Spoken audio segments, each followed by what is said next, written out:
ನಮಸ್ಕಾರ ವೀಕ್ಷಕರೇ, ಆನ್ಲೈನ್ ಟಿವಿಗೆ ಸ್ವಾಗತ.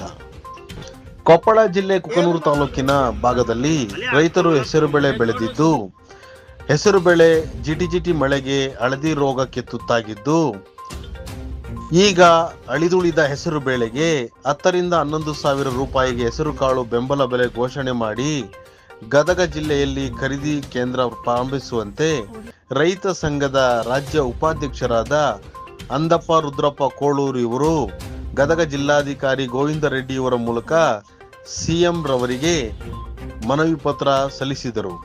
ಈ ಸಂದರ್ಭದಲ್ಲಿ ರೈತ ಸಂಘದ ಕಾರ್ಯಕರ್ತರಾದ ಶಶಿಧರ್ ಮದಿನೂರು, ಬಸವನಗೌಡರು, ಪಾಟೀಲ್, ಮನ್ನಾಪುರ ಇತರರು ಉಪಸ್ಥಿತರಿದ್ದರು.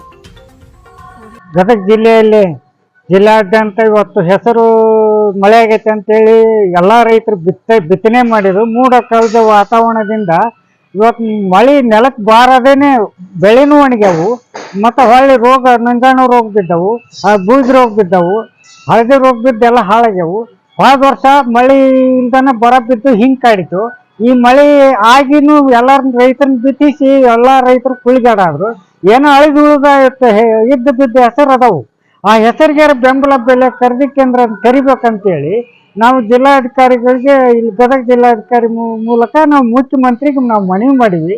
ಶೀಘ್ರದಲ್ಲಿ ಇವತ್ತು ಸಿದ್ದರಾಮಯ್ಯನವರು ಸರ್ಕಾರದಾಗ ಏನಿದೆ ನೀವು ಸೀದಾ ಅವರು ಒಂದು ಬೆಂಬಲ ಬೆಲೆ ಖರೀದಿ ಕೇಂದ್ರನ ತೆರೆದು ಎಲ್ಲ ಕಡೆ ರಾಜ್ಯಾದ್ಯಂತ ಒಂದು ಖರೀದಿ ಕೇಂದ್ರ ತೆರೆದ್ರೆ ಎಲ್ಲ ರೈತರಿಗೆ ಅನುಕೂಲ ಆಗತ್ತಂತಂದು ಈ ಮಾಧ್ಯಮ ಮೂಲಕ ನಾನು ರೈತ ಸಂಘದ ರಾಜ್ಯ ಉಪಾಧ್ಯಕ್ಷ ಅಂದಪ್ಪ ಕೋಳೂರು ಈ ಮಾಧ್ಯಮ ಮೂಲಕ ಮನವಿ ಮಾಡ್ಕೊಂಡಿದ್ದೆ. ಧನ್ಯವಾದಗಳು. ನಮ್ಮಲ್ಲಿ ಹೆಸರು ಕಟಾವು ನಡೆದಿದೆ. ಕೂಲಿ ಕಾರ್ಮಿಕರು ಸಿಗ್ತಾ ಇಲ್ಲ. 400-500 ರೂಪಾಯಿ ಕೂಲಿ ಕೇಳ್ತಾರೆ. ಈಗ ಅವೆಲ್ಲ ಮೊದಲಾಗಿ ಮಳೆ ಆಗಲಿಲ್ಲ, ಈಗ ಮಳೆ ಆಗಿದೆ, ಕಟಾವು ನಡೆದಿದೆ. ಸರ್ಕಾರದಿಂದ ಖರೀದಿ ಕೇಂದ್ರ ತೆರಿಬೇಕಂತ ಒಂದು ಆದೇಶ ಆಗಿದೆ. ಇಲ್ಲಿ ಜಿಲ್ಲಾ ಮಟ್ಟದಾಗ ಮಾಡೋಲ್ರು, ಕೆಲಸ ಮಾಡೋಲ್ರು.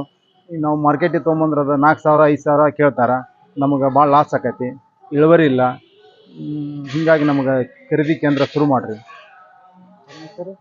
ಶಶಿಧರ್ ಅಂತಂದರೆ ಇವತ್ತು ಹೆಸರು ಕಟಾವು ಆಗ್ತಾ ಇದ್ದಾವೆ. ಸ್ವಲ್ಪ ಬೆಳೆ ಬಂದಿದ್ದಾವೆ. ಸಾಕಷ್ಟು ಮಳೆ ಈಗ ಕಾಡ್ತಾ ಇದೆ. ಮೊದಲು ಮಳೆ ಇದ್ದಿಲ್ಲ. ಈಗ ಹೆಸರು ಬಂದಿದ್ದಾವೆ, ಕಟಾವು ಮಾಡ್ತಾ ಇದ್ದಾರೆ. ಬೆಂಬಲ ಬೆಲೆ ಸರಿಯಾಗಿ ಘೋಷಣೆ ಆಗಿದೆ, ಆದರೆ ಕಾರ್ಯರೂಪಕ್ಕೆ ಬಂದಿಲ್ಲ. ರೈತರಿಗೆ ಅದೇ ಸಮಸ್ಯೆ ಆಗಿದೆ. ರೇಟ್ ಮಾರ್ಕೆಟ್ನಲ್ಲಿ ಕಡಿಮೆ ಕೇಳ್ತಾ ಇದ್ದಾರೆ. ಹೀಗಾಗಿ ರೈತರಿಗೆ ಸ್ವಲ್ಪ ಬಂದಂಥ ಬೆಳೆನ ಯಾವ ರೀತಿ ಶೇಖರಣೆ ಮಾಡಿ ನಾವು ಯಾವಾಗ ಮಾರಬೇಕು ಅಂತ ತಿಳಿಲಾರದ ಪರಿಸ್ಥಿತಿ ಬಂದಿದೆ. ಆದ ಕಾರಣ ಬೆಂಬಲ ಬೆಲೆ ಘೋಷಣೆ ಅಂತೂ ರೇಟು ಗೌರ್ಮೆಂಟ್ ಮಾಡಿದೆ, ಆದರೆ ಅದನ್ನು ಕಾರ್ಯರೂಪಕ್ಕೆ ತಂದಿಲ್ಲ. ಇವತ್ತಿನವರೆಗೂ ಮನವಿ ಸಲ್ಲಿಸಿದ್ದೇವೆ, ಗದಗ ಜಿಲ್ಲೆಯಲ್ಲಿ ಸಲ್ಲಿಸಿದ್ದೇವೆ, DC ಅವರಿಗೆ ಕೊಟ್ಟಿದ್ದೇವೆ. ಆಯಿತು. ನಮ್ಮ ಹೆಸರು ಬಸವರಾಜ ಗೌಡ ಅಂತೇಳಿ.